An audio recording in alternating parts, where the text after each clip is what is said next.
So यति बेला म भिजर खोला गाउँमा आएको छु। ढोरपातानमा पनि थुप्रै भेकहरू छन्, छुट्टै छुट्टै नामहरू छन्। स्वर्गभन्दा कम छैन मेरो देश नेपाल एन्ड ढोरपातान। यहाँ चाहिँ ढोरपातान घुम्न आएको पर्यटकहरू भनौँ।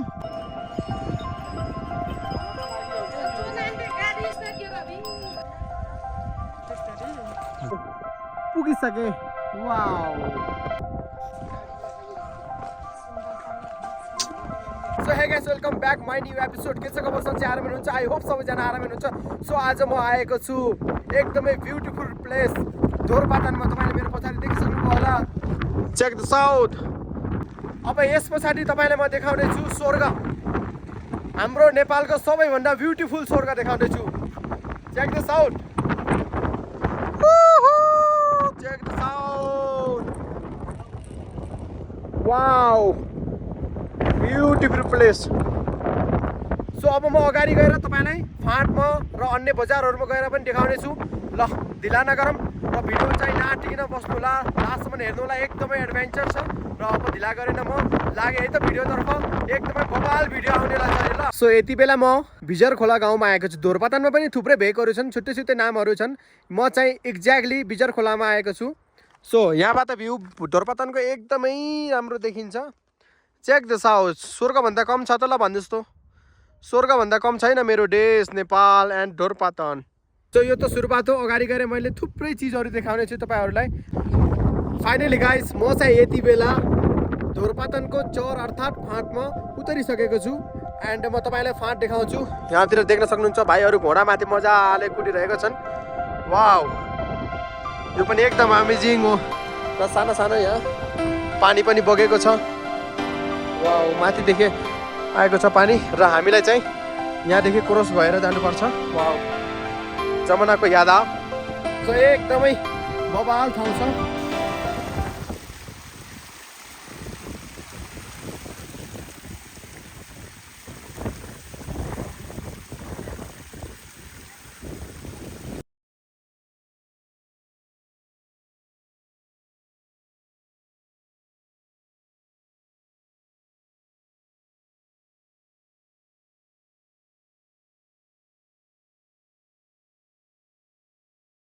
सो फाइनली गाइस, यति बेला म चाहिँ उत्तरगङ्गा एकदमै मन्दिरको छेउमै छु र मेरो साथ अहिले मेरो भान्जी प्यारी भान्जी पनि हुनुहुन्छ, लगायत उहाँको थुप्रै गुरुपरि हुनुहुन्छ, उहाँ गइरहनु भएको छ।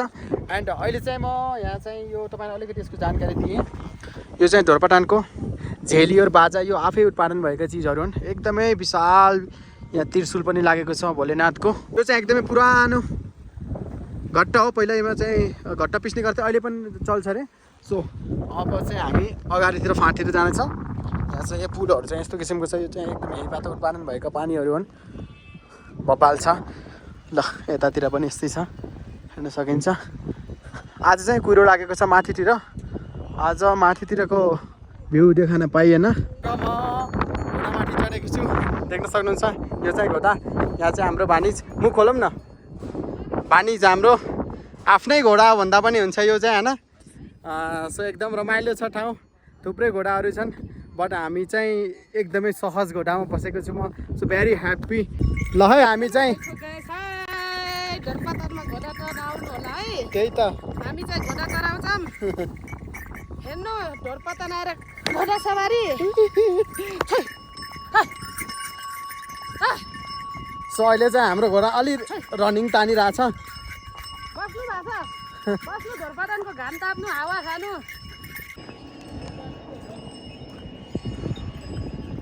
सो अहिले चाहिँ हाम्रो करिश्मा भान्जीलाई घोडामाथि छ्याइ छ्याइ गराउँदै हो। सो भान्जी, हेलो, कस्तो फिलिङ भइरहेछ? रमाइलो। वाउ, ल मेरो भान्जीलाई डह्रो रमाइलो लाग्यो अरे। यहाँ चाहिँ ढोरपातान घुम्न आएको पर्यटकहरू भनौँ, बुर्तिवाङदेखि जा मस्त वेलकम ढोरपातान। घोडा चढेर अहिले भर्खर घोडाहरू चढेर एक्सप्लोर गरेर अहिले चाहिँ मस्त हिँड्दैछौँ। आज चाहिँ निकै कुहिरो लागेको छ। आई डोन्ट नो केमा खुसी हुनु भएन। आज मौसम साह्रै बिग्रियो, न त यस्तो थिएन। हिजोको मौसम साह्रै राम्रो थियो, आज चाहिँ अलि मौसम बिग्रियो। सो फाइनली गाइस, यति बेला हाम्रो ग्रुप पनि बढ्यो। हाम्रो एकजना साथी हुनुहुन्थ्यो, उहाँ चाहिँ छुट्टिनु भयो। अहिले चाहिँ अर्को ग्रुप। हामी चाहिँ नौठर गाउँमा छौँ। यति बेला एकदमै राम्रो दृश्यमय भ्यूहरू देख्न पाइने छ। एकदमै प्राचीन घरहरू पनि छन् यहाँ। वाउ, काठकै घर भन्छन् यस्ता। Wow, amazing. माथितिर गाउँ अति नै सुन्दर छ यता उता। सो यति बेला एक्ज्याक्टली म चाहिँ नौथर गाउँभित्र पसिसकेको छु। नौथर गाउँको घरहरू एकदमै सुन्दर दृश्यमयको घरहरू छन्। वाउ, सो अब हामी चाहिँ लाग्ने यता यो बाटो जाने हो। एकदमै बवाल बवाल गाउँ। धोरपतानको सबैभन्दा फेमस र पपुलर आलु खेती हेर्न सकिन्छ। आमामामामा, एकदमै बवाल आलु खेती। वाउ। र नौथर गाउँमा होटेल हेरेर हामी छक्क परिरहेका छौँ। यति सुन्दर रेस्टुरेन्ट एन्ड होटेलहरू।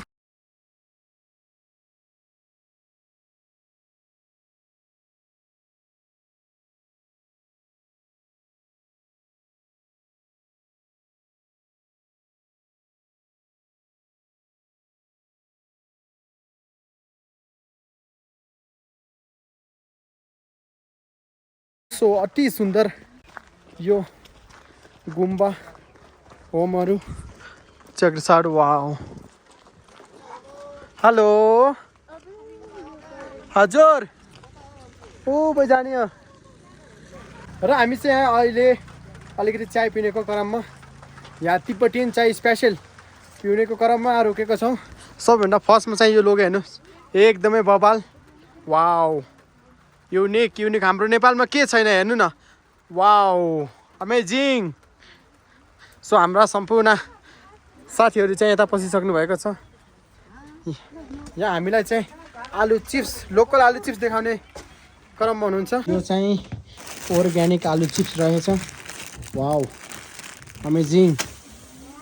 सो अब हामी चाय पिउनको लागि यहाँ चाहिँ आमा कुन चायहरू स्पेसल यहाँ? टिपटिन चाय है। ए ल ल ल ल, बसेको छ के अरे होइन। ल अब चाहिँ हामीले ट्राई गर्दैछौँ यो चिप्स, एकदम अर्ग्यानिक चिप्स धोरपाटनको। अलिक यता आउनुहोस् त क्यामराम्यान। बबाल। Salt and spices, nice. Finally हाम्रो चिया आइसक्यो। आमाले चिया लिएर आउनुभयो। धन्यवाद हजुर, धन्यवाद। वाउ। सो अब चाहिँ ट्राई गरौँ न है। Cheers. Wow, nice. So finally chips and चिया हामीले इन्जोय गरिसक्यौँ। अब हाम्रो टिम सबै निकल्यो। सो यता चिया पिएर एकदमै ओके रिपोर्ट भएर निकल्यो। यहाँ चाहिँ चियरहरू पनि एकदमै इम्पोर्टेन्ट रहेछ। इम्पोर्टेन्ट भन्दा पनि अलि युनिक के होइन, टायरले बनाएको। बाँकी यो स्ट्यान्ड तपाईँलाई देखाएको। अनि अब चाहिँ लाग्यो फाँटभन्दा साइडमा चाहिँ यस्ता गाउँहरू पनि छन् थुप्रै। राम्रा पहिलाभन्दा धेरै परिवर्तन हुँदैछ। सो फाइनली गाइस, यति बेला म चाहिँ ढोरपाटनको सबैभन्दा सुन्दर र बिगेस्ट पुलमा आइसकेको छु। पुलको लुक चाहिँ यति सुन्दर छ, तपाईँलाई म कसरी बयान गरौँ। सुरु भएको छ।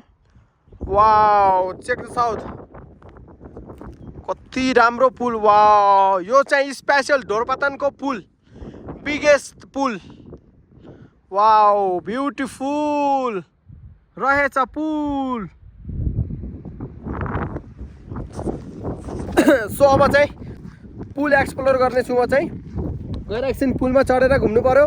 ढोरपाटनको पुलसम्म चाहिँ हाम्रा गाउँतिरको कमै मान्छेहरू आउँछन्, यहाँसम्म चाहिँ आउँदैनन्।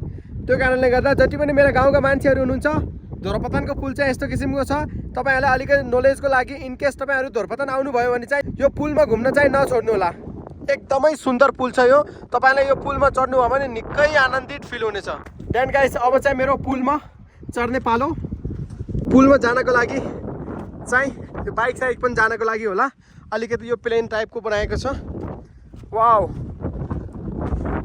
आहा, यसको माथि साइज हेर्नुहोस् कति बबाल बिगेस्ट साइज छ। ल यो चाहिँ पुल एकदमै परिपक्व पुल बनेको छ यहाँ चाहिँ। Let's start.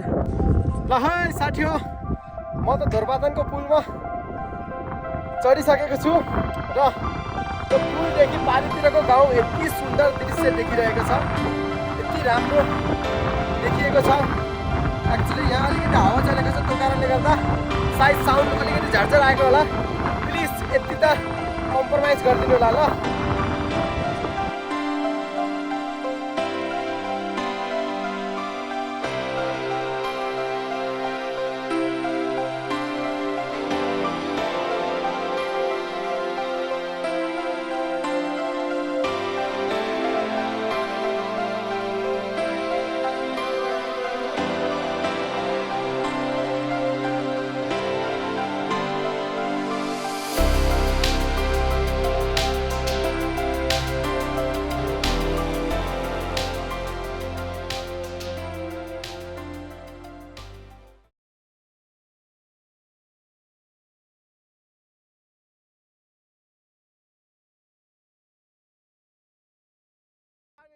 यति बेला म नौथर गाउँ पुगिसकेँ। वाउ,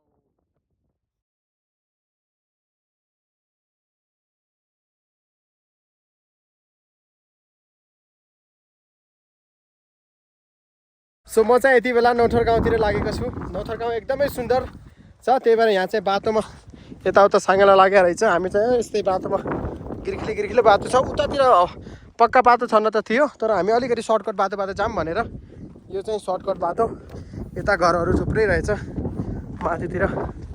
सो अब यस्तै छ नेपाल। स्वर्गमा आए पछाडि ढुङ्गा माटो पनि यो ठाउँको त मलाई एकदम प्यारो लाग्छ। वाउ, हो त स्याउको बुट्टाहरू देख्नु न, उता परतिर स्याउको बुट्टाहरू थुप्रै रहेछ। यो स्याउको सिजनमा आउने भने त यता त बब्बाल धोरपतनको स्याउ खान पो पाउँछ हो, खान पुरन्छ सर। आलु त कति है, यहाँ त आलु त कुरै नगरे सब आलुको खेतहरू हेर्नु क्या बबाल आलु फल्छ नि यिनी धोरपतनमा, सबै आलुका खेतहरू हेर्नु। यो चाहिँ एकदम राम्रो रहेछ, यता कोही जान नपाउन् भनेर यो चाहिँ काँडेवाला लगाएको। सो घरमा डुल्दैछौँ हामी चाहिँ। अहिले चाहिँ 2-4 त यता घरतिर आइसक्यो। सो म चाहिँ यति बेला सानो 2-4 त घरको गलीमा आइसकेको छु। यहाँ चाहिँ हाम्रो भाइ चाहिँ दाउरा चिर्दै रहेछन्। हेलो भाइ, हेलो गरिदियो नि त। ठिक छ। कुकुर त छैन भाइ यता? कुकुर छ, टोकाएर कुकुर छ। ए तोक्ने भए त बिजोग गर्ने भयो त। ल छरे है कुकुर चाहिँ ध्यान राख्नुहोस्। सो यो सबै स्याउको बुट्टाहरू हुन्। अहिले चाहिँ सिजन छैन स्याउको, टोटल स्याउको बुट्टाहरू हो नि यो चाहिँ। सो फाइनली गाइज म चाहिँ नौथर गाउँमा पुगेको थिएँ यति बेला। यहाँ चाहिँ बब्बाल पानी परेको छ अहिले। अब यताउता बस्ने पनि त्यस्तै छ। यहाँ हाम्रो एकजना माथितिर फोन गरेको एकजना साथीले चाहिँ भन्नुभएको छ हाम्रोतिर आउनुहोस् भनेर। पानी चाहिँ एकदमै बवाल परिरहेको छ। यो चाहिँ दृश्य नौथर गाउँको। क्यामेरामा पानी परेर खासै सफा देखिन है। पानी परे पनि हामी चाहिँ लाग्नुपर्छ, किनभने हरेक ठाउँ बस्न मिलेन। हुन त यताउता बसेपछि ठिकै छ, बट अब जाम न अगाडि के हुन्छ होइन। अहिले चाहिँ भ्यू अँध्यारो भइसकेको छ, किनभने पानी पऱ्यो नि त। त्यो कारणले गर्दा यो सबै धोरपतानकै है, धोरपतान नौथर गाउँ। यो सबै यो आलु खेती हो, बब्बाल आलु खेती रहेछ यहाँ चाहिँ। आमामामा हेर्नु त